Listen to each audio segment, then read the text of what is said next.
ஈரோடு மாவட்டம் பவானி அருகே அரசு பேருந்து மீது ஆம்னி பேருந்து மோதிய விபத்தில் அரசு பேருந்து நடத்துனர் உயிரிழந்திருக்கிறார். தற்பொழுதைய செய்தியாக பார்த்துக் கொண்டிருக்கிறோம். விவரங்களோடு செய்தியாளர் மேகநாதன் இணைந்திருக்கிறார். மேகநாதன், வணக்கம். இந்த விபத்து தொடர்பான தகவல்களை பகிர்ந்துக்கோங்க. வணக்கம். சேலத்திலிருந்து திருப்பூர் நோக்கி திருப்பூர் மாவட்டம் உடுமலை போக்குவரத்து கழகத்துக்கு சொந்தமான அரசு பேருந்தை ஓட்டுநர் மகேஸ்வரன் என்பவர் சேலம் கொச்சின் தேசிய நெடுஞ்சாலை வழியாக ஓட்டி சென்றுள்ளார். பேருந்து 30க்கும் மேற்பட்ட பயணிகள் பயணம் செய்துள்ளனர். இந்த நிலையில நடத்துனராக திருப்பூர் மாவட்டம் உடுமலையை சேர்ந்த காளியப்பன் என்பவரும் பயணம் செய்துள்ளார்.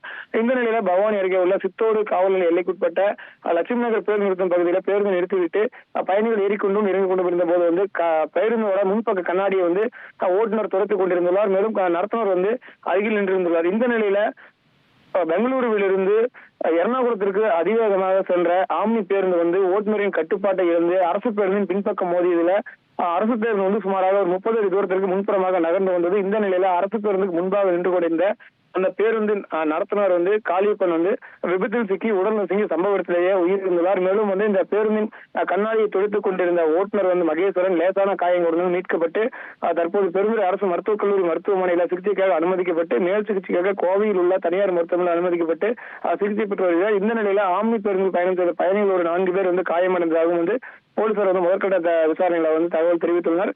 இன்று காலை நடந்த இந்த விபத்து காரணமாக அந்த பகுதியில் சோகத்தையும் பரபரப்பை ஏற்படுத்தியுள்ளது. விவரங்களுக்கு நன்றி மேகநாதன்.